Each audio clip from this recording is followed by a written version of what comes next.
Jake Morrison crawled through the narrow metal tunnel with his toolbox in one hand and a flashlight in the other. The air was thick and hot. Sweat dripped from his face as he worked his way toward the broken air filter. This was his life now, fixing things in dark, cramped spaces where nobody could see him. 3 years ago, he had been Captain Jake Morrison of Earth's Special Forces. Now he was just Jake the mechanic on Nexus Station. He liked it that way. Nobody asked questions about his scars. Nobody wanted to know where he came from. He fixed their machines, took his pay, and went back to his small room at the end of each day. The station was huge, floating in space near the trade world of Nexus Prime. Ships came and went every day, bringing aliens from all over the galaxy. Most of them ignored the human who fixed their broken equipment. That was fine with Jake. He had seen enough aliens for one lifetime. Jake reached the broken filter and started taking it apart. The metal was old and worn. He had the replacement parts in his toolbox. This job would take maybe an hour. Then he could go back to his workshop in the lower levels of the station. A loud bang echoed through the tunnel ahead of him. Then he heard a voice. Definitely female, definitely not human. She was speaking in what sounded like panic. Jake stopped working and listened. The voice came again, closer this time. "Hello? Is someone there?" "I think I am lost." Jake sighed. He did not want to deal with this. But the voice sounded scared, and Jake had never been good at ignoring people who needed help. He put down his tools and crawled toward the sound. The tunnel split into 2 paths ahead. Jake could see a faint blue light coming from the left path. He followed it and found a young alien woman sitting on the floor looking confused and worried. She was tall and slim, with pale blue skin that seemed to glow softly in the dim light. Her hair was long and silver, and her eyes were a deep purple color. She wore expensive-looking clothes that were now dirty from crawling through the tunnel. Jake had never seen this type of alien before, but he could tell she was not used to being in places like this. "Are you hurt?" Jake asked, keeping his distance. The woman looked up at him with relief. "Oh, thank goodness. No, I am not hurt. But I cannot find my way back. I was exploring the station and I thought this tunnel would be a shortcut, but now I am completely lost." Jake studied her. She spoke perfect English, which was unusual. Most aliens on the station only knew enough human words to do business. Her accent was musical, almost like she was singing when she talked. "This tunnel leads to the maintenance areas," Jake said. "Visitors are not supposed to be here. How did you get past the security doors?" The woman looked embarrassed. "I may have told the guard I was conducting research on station systems. He gave me a temporary access code." She paused. "I know it was wrong, but I was curious about how everything works." Despite himself, Jake almost smiled. Most aliens thought human technology was primitive and not worth studying. This one seemed genuinely interested. "Well, you picked a bad day to explore," Jake said. "There was an accident in Section C this morning. Some of the emergency doors locked automatically. That is probably why you cannot get back the way you came." The woman's purple eyes widened. "Am I trapped?" "Not trapped. But the main path is blocked. I know another way out, but it goes through some pretty narrow spaces. Can you crawl?" She nodded quickly. "Yes, I can manage that. I really need to get back before—" She stopped herself from finishing the sentence. Jake wondered what she was about to say, but it was none of his business. "Follow me. Stay close and do exactly what I do. Some of these passages are dangerous if you take a wrong turn." They crawled through the tunnels for 20 minutes. Jake led the way, stopping often to make sure she was keeping up. She never complained, even when they had to squeeze through spaces barely wide enough for their bodies. "What is your name?" she asked during one of their rest stops. "Jake," he said simply. "I am Lyra," she replied. "Thank you for helping me, Jake. Most people would have just told me to call station security." "Security would have just made things more complicated," Jake said. This was true. The last thing he wanted was security asking questions about why he was in the tunnels. They finally reached a maintenance exit that led to one of the main corridors. Jake checked to make sure the area was clear, then opened the door. "There you go," he said. "Follow this corridor to the lift, then take it to level 5. That will get you back to the visitor areas. Lyra stepped out into the bright corridor lights. In the better lighting, Jake could see that her clothes were indeed very expensive. The fabric looked like it was made of some kind of metal thread that caught the light. Definitely not the clothes of an ordinary tourist. "Thank you again, Jake," she said. She seemed like she wanted to say more, but then she just smiled and started walking away. Jake watched her go. There was something about the way she moved, the way she held herself, that reminded him of the officers he used to serve with. Like she was used to being in command. But that was impossible. Someone that important would not be crawling around in maintenance tunnels. He shook his head and went back to his work. Whatever her story was, it was not his problem. He had learned long ago that getting involved in other people's business only led to trouble. But as he fixed the broken air filter, Jake found himself thinking about purple eyes and a musical voice asking questions about how things worked. For the first time in 3 years, he was curious about someone else. He finished his work and packed up his tools. Tomorrow there would be other machines to fix, other problems to solve. His quiet, invisible life would continue just as it had for 3 years. Jake had no idea that his life had just changed forever. 3 days passed before Jake saw Lyra again. He was working on a broken gravity generator in Section B when he heard that musical voice behind him. "Hello, Jake." He turned around, surprised. Lyra stood in the doorway wearing simpler clothes this time, plain blue pants and a white shirt that looked almost human-made. She still glowed softly in the dim light of the maintenance room. "How did you find me?" Jake asked. "I asked around. People said the human mechanic could always be found fixing something in the lower levels." She looked around the room with interest. "What are you working on?" "Gravity generator," Jake said, turning back to his work. "The artificial gravity in this section keeps cutting out. Very dangerous if it happens when someone is walking by." Lyra moved closer to watch him work. "How does it function?" Most aliens never asked about human technology. They thought it was too simple to be worth understanding. But Lyra seemed genuinely curious.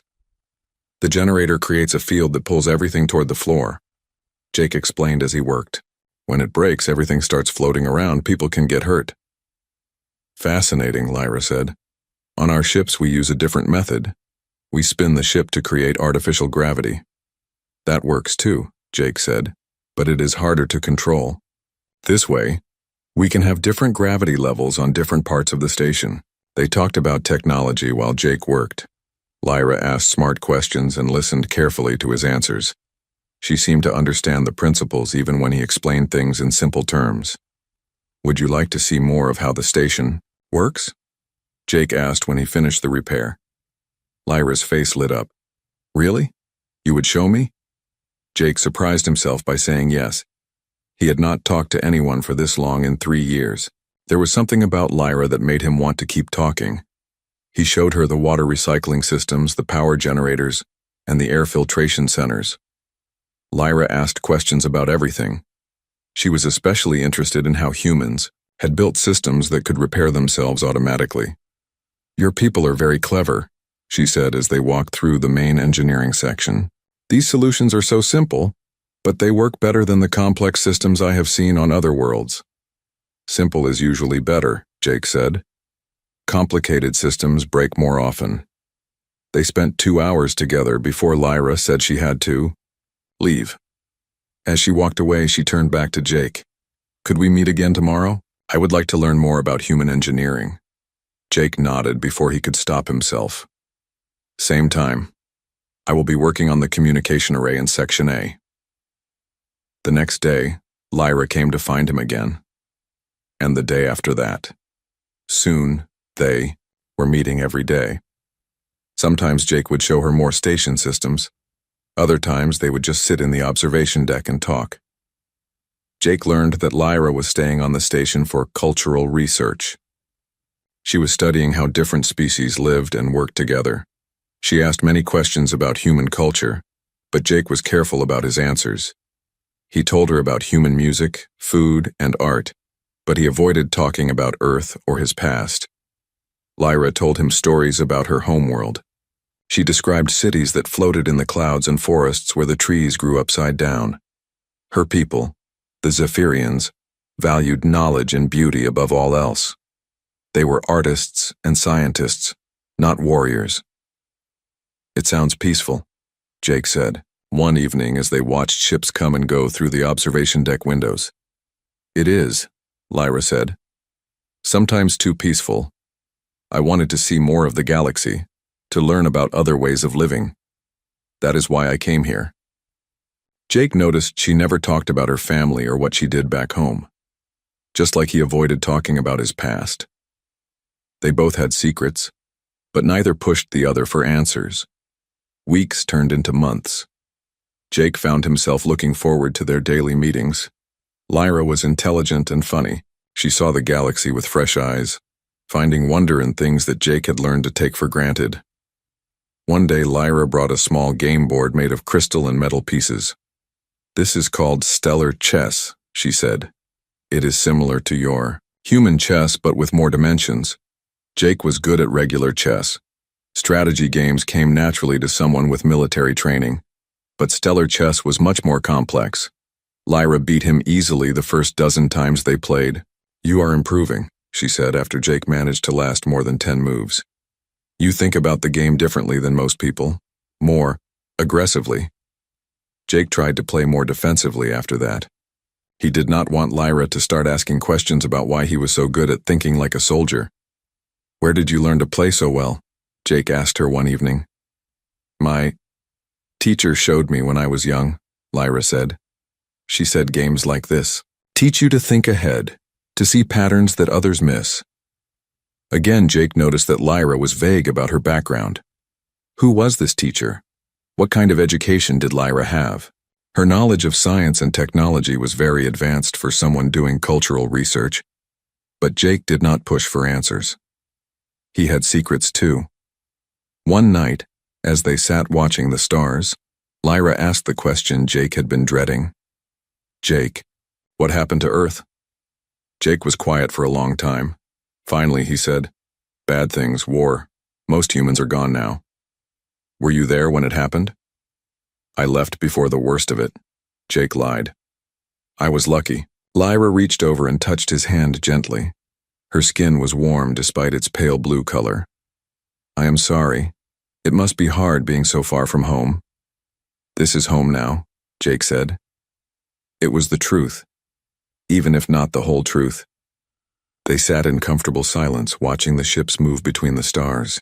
Jake realized that for the first time since Earth fell, he felt something other than empty sadness. He felt hope. But hope was dangerous for someone like Jake. Hope meant caring about something, and caring about something meant having something to lose. Still, when Lyra asked if he wanted to meet the next day, Jake said yes. He always said yes. 3 months after their first meeting, Jake realized he was in love with an alien woman whose real name he probably did not even know. She was in love with a human mechanic who had never told her the truth about who he really was. Neither of them knew that their secret courtship was about to collide with forces much larger than themselves. Neither of them knew that the galaxy was about to discover that love could be more dangerous than any weapon. Jake was fixing a broken door in the cargo bay when Lyra found him. She looked upset, more worried than he had ever seen her. "Jake, I need to talk to you," she said.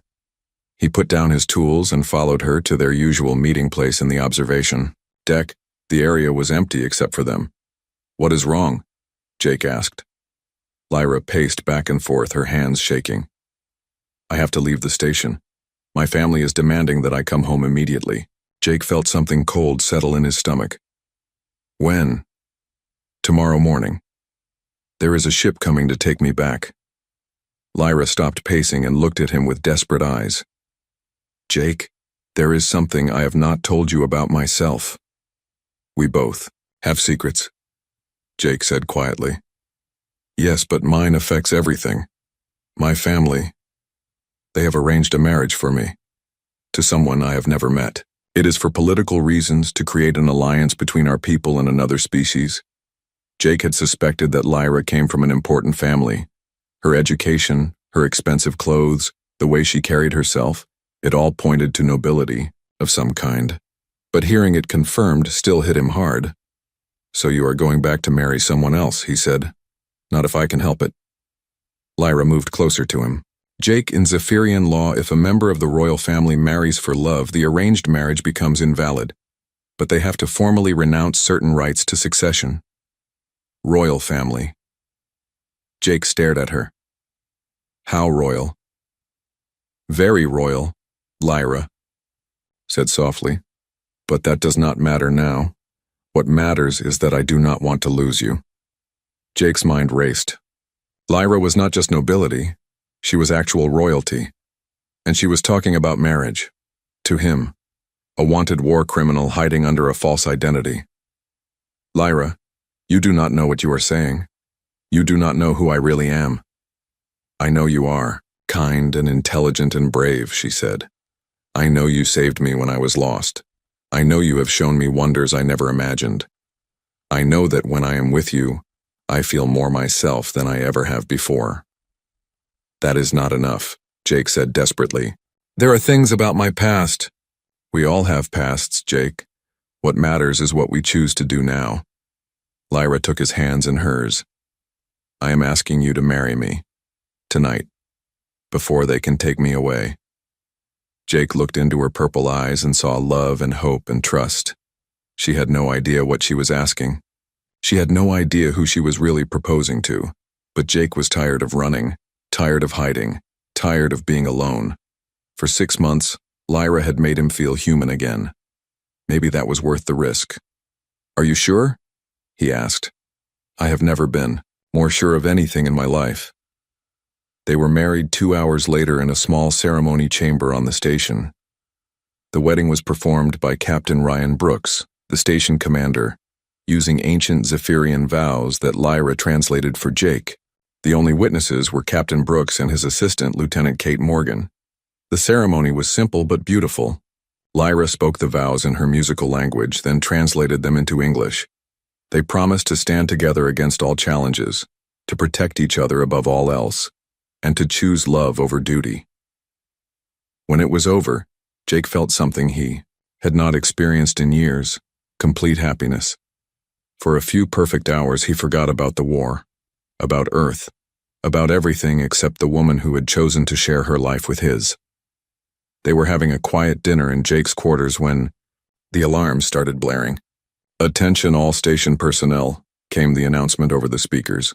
Security teams to Docking Bay 7 immediately. Repeat, security teams to Docking Bay 7. Jake and Lyra looked at each other with concern. Then Jake's door chimed.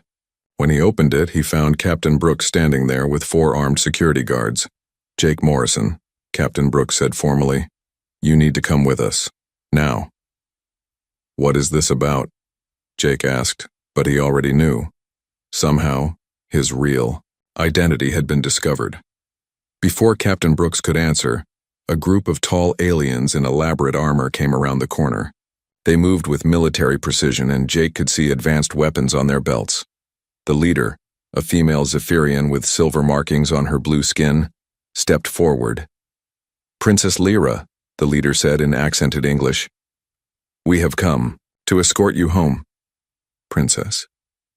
Jake turned to stare at Lyra, who had gone very pale. Commander Cale Vorthen, Lyra said shakily. How did you find me? Your father sent us when you failed to respond to his messages, Commander Vorthen replied. Then she looked at Jake with cold eyes. Captain Jake Morrison, also known as the Ghost of Europa, you are under arrest for war crimes against the Hegemony Council. The words hit Jake like a physical blow. His secret was out. Not just out, it was out to the worst possible people at the worst possible time. War crimes? Lyra whispered, looking between Jake and the commander. Commander Vorthen pulled out a datapad and began reading. Captain Morrison is wanted for the destruction of 3 Hegemony battlecruisers, the deaths of over 10,000 Hegemony soldiers, and 17 counts of terrorist activity during the Earth Rebellion. Terrorist activity? Lyra's voice was barely audible. He is known as the Ghost of Europa because of his attacks on the Europa mining station, the commander continued. The station was completely destroyed along with all personnel.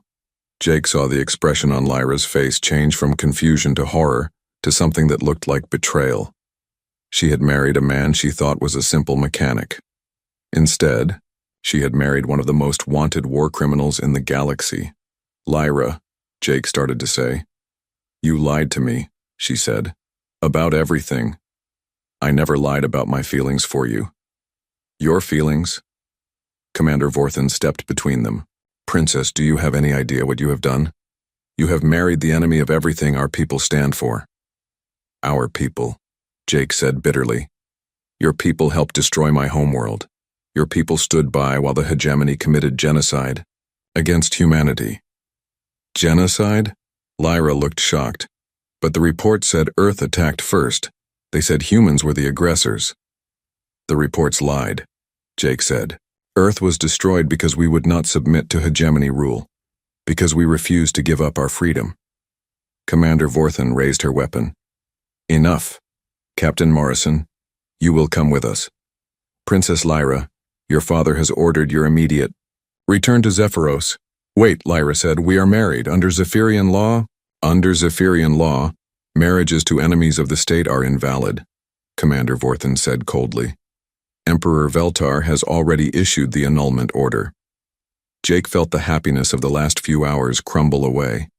He had been a fool to think he could have a normal life. He had been a fool to drag Lyra into his nightmare. "It is all right," he told Lyra quietly. "You did not know. This is not your fault." But as the security teams led Jake away in restraints, he saw the look in Lyra's purple eyes. It was not relief or gratitude. It was confusion and pain and something that might have been anger. Jake had found love and lost it in the same day. Now he faced execution for the crime of defending his people. But the worst part was knowing that Lyra would never look at him the same way again. The ghost of Europa was finally caught, and with him, the last hope for human freedom died. The throne room of Zephyros was enormous. Jake had never seen a room so large or so beautiful. The walls were made of crystal that caught and reflected light in amazing patterns. The ceiling was so high that clouds actually formed near the top. But Jake was not here to admire the architecture. He stood in chains before the throne of Emperor Darius Veltar, waiting to learn if he would live or die.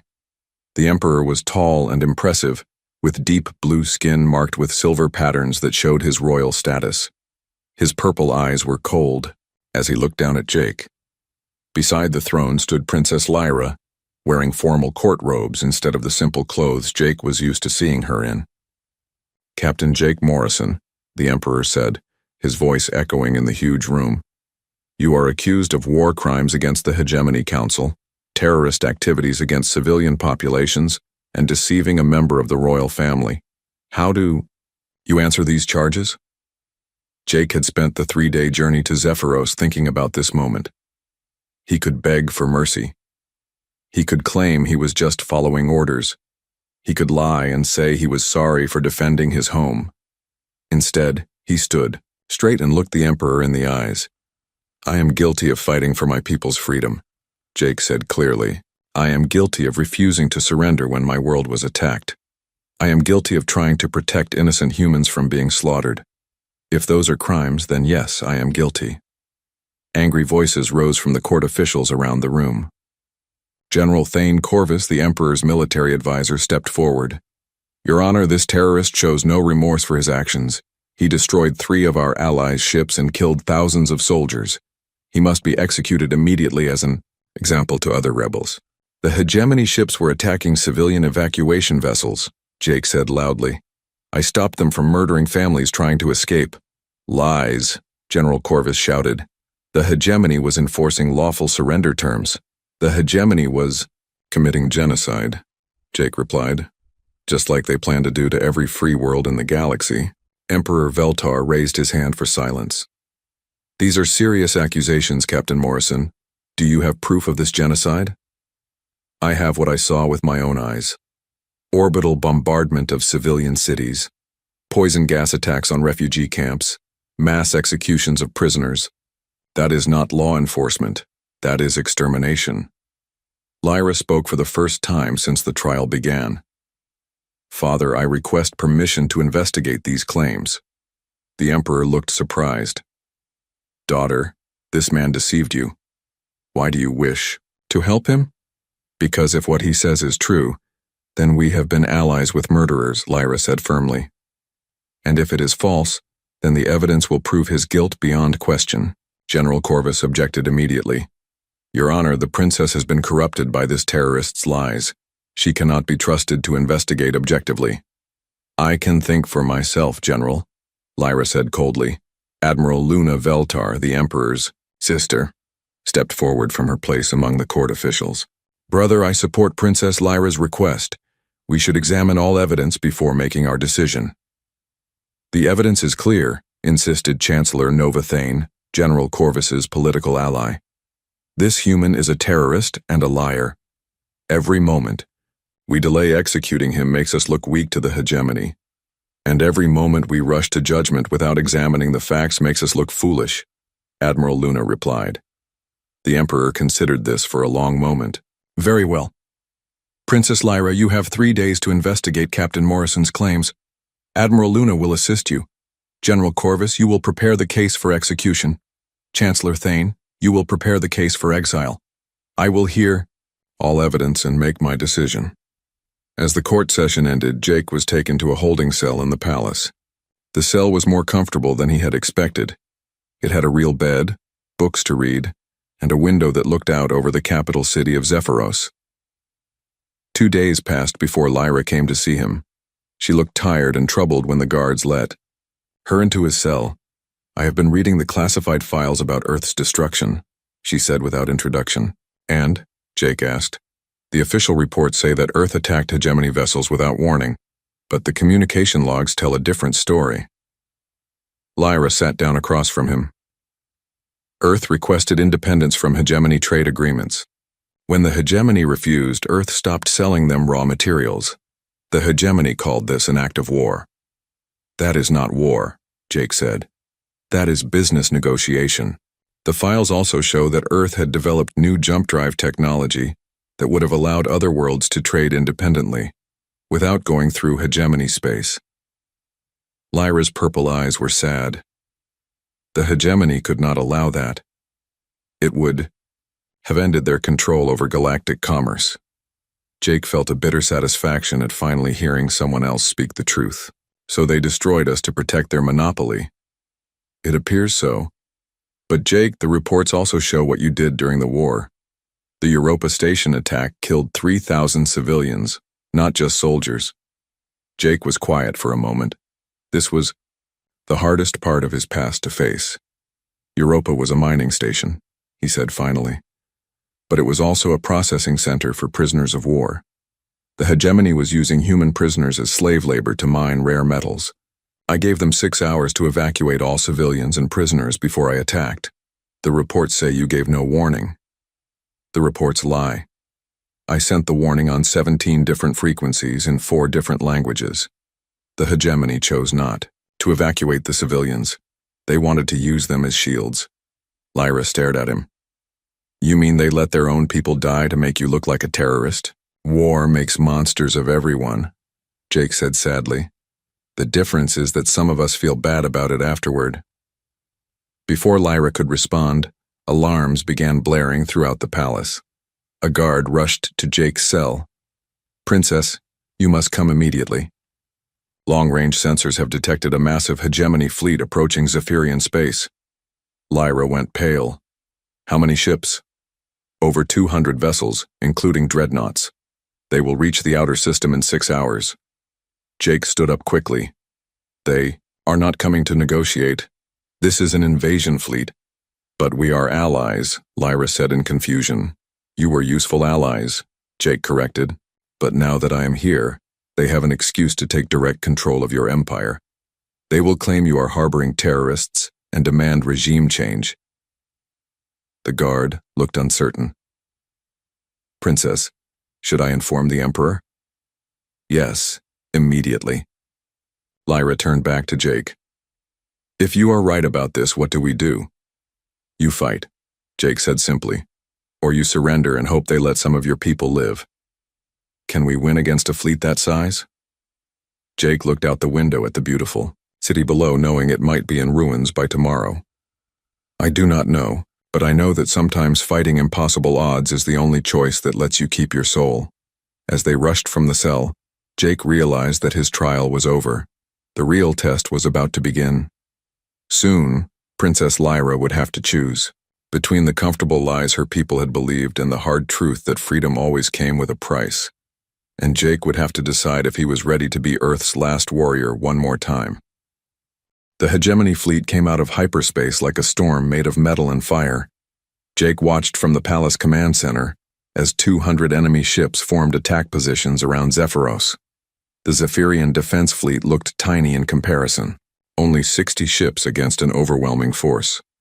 Emperor Veltar stood before the main display screen, his face grim. "Admiral Rex Mortain is requesting to speak with us," he announced. Jake felt ice in his veins at that name. Admiral Morton was the butcher who had personally ordered the destruction of Earth's cities, the man who had laughed while billions of humans died. The Emperor activated the communication link. Admiral Morton's scarred face appeared on the screen. He was an ugly man with small, cruel eyes and a mouth that seemed permanently twisted into a sneer. "Emperor Veltar," Mortain said in a mocking tone, "I am here to collect the terrorist Jake Morrison and restore order to your empire." "Zephyros is a sovereign world," the Emperor replied carefully. "We do not answer to the hegemony." Morton laughed. "Your sovereignty ended the moment you harbored our enemy. Surrender Morrison and submit to hegemony administration, or we will take what we want by force." "And if we refuse?" Emperor Veltar asked. "Then your cities will burn just like Earth's did. The choice is yours: cooperation or extinction." The communication link ended. The command center was silent except for the hum of computers and the distant sound of ships launching from the military docks. General Corvus was the first to speak. "Your Honor, we must surrender. We cannot fight a fleet that size. If we surrender, we become slaves," Admiral Luna said firmly. "The hegemony will strip our worlds of resources and use our people as laborers." "At least our people will be alive," Chancellor Thane argued. Jake stepped forward. All eyes turned to him. "Emperor, may I speak?" The Emperor nodded slowly. "Admiral Mortain is lying," Jake said. "He did not come here just for me. The hegemony has been planning to conquer Zephyros for years. My presence here just gives them an excuse to attack now instead of later." "How can you be sure?" the Emperor asked. "Because that is what they did. To Earth. First, they demanded we hand over our terrorists, scientists who had developed new technology. When we refused, they said we were harboring enemies of galactic peace. Then they invaded." Jake looked around the room at the worried faces. "The hegemony does not negotiate. They take everything and leave nothing." Princess Lyra moved to stand beside Jake. "Father, I have reviewed all the classified files. Jake is right.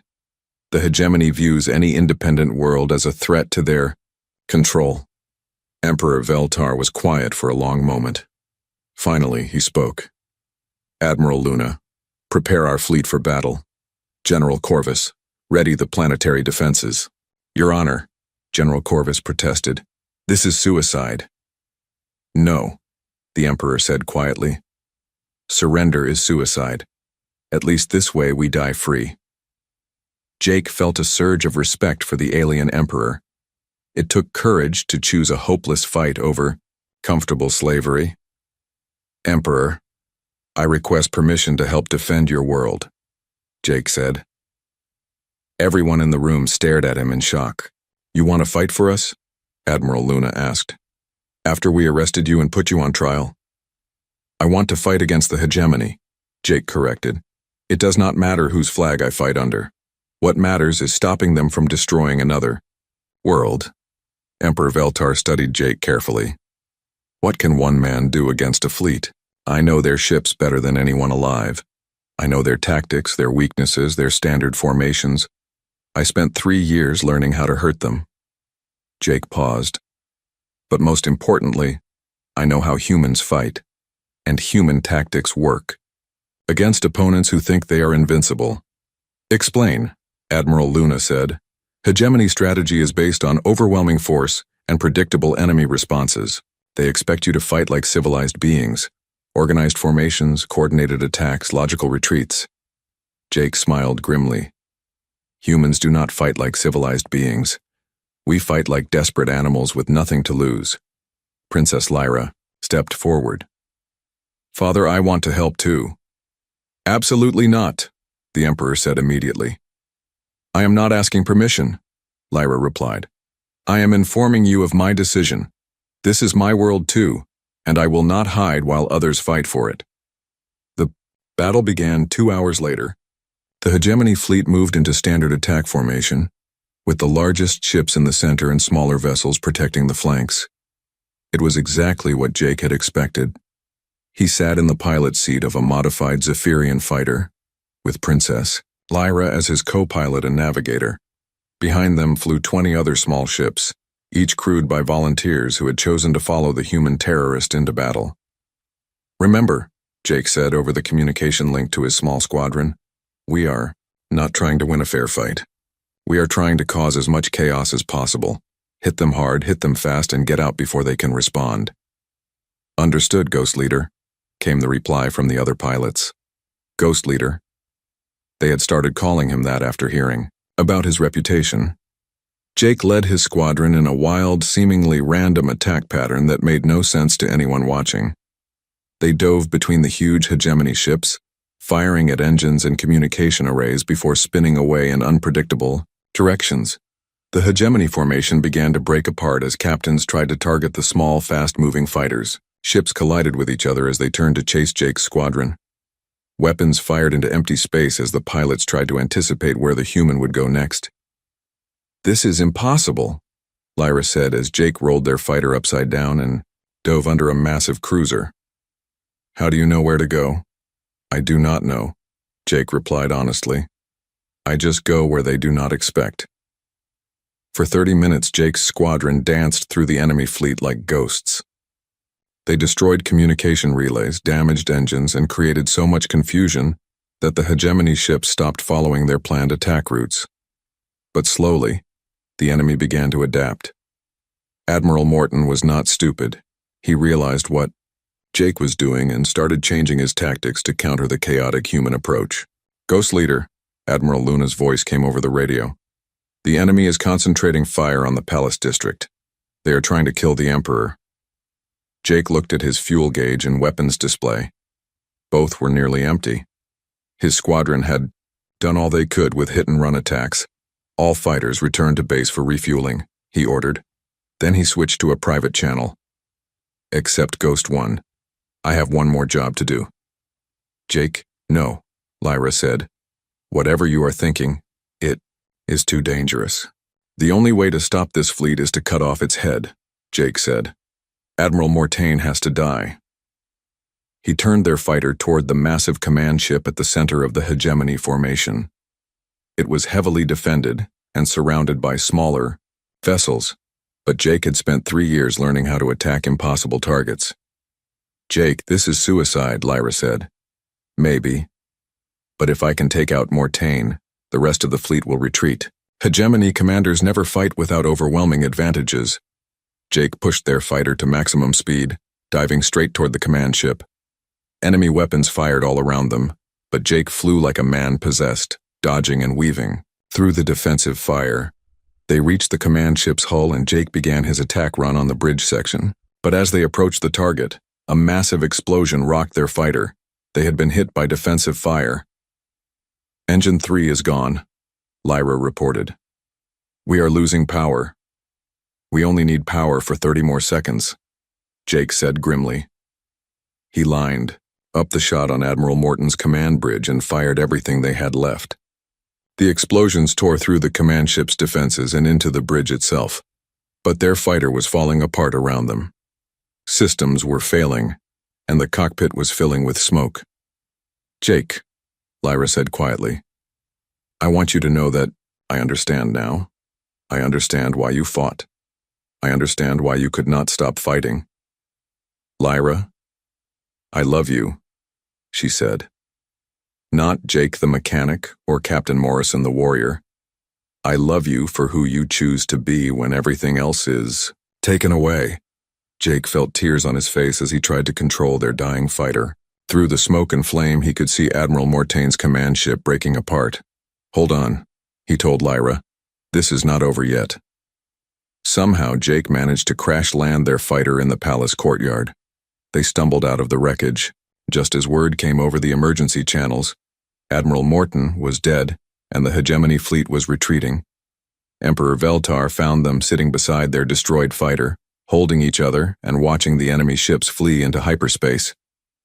"Captain Morrison," the Emperor said formally, "on behalf of the Zephyrian Empire, I thank you for your service." "We are not done yet," Jake replied. "The hegemony will be back with more ships. Then we will be ready for them, and we will not be alone." The Emperor smiled. 6 other worlds have already sent messages offering to join an alliance against hegemony oppression. It seems your victory here has inspired others to choose freedom. Princess Lyra stood up and took Jake's hand. "Father, I formally request that you restore my marriage to Captain Morrison. He has proven himself worthy of our family and our people." "I agree," the Emperor said. "But I have one condition." Jake and Lyra waited. "Captain Morrison, I offer you the position of War Marshal of Zephyros. Will you help us build an alliance that can stand against the hegemony?" Jake looked at the alien. "Empero,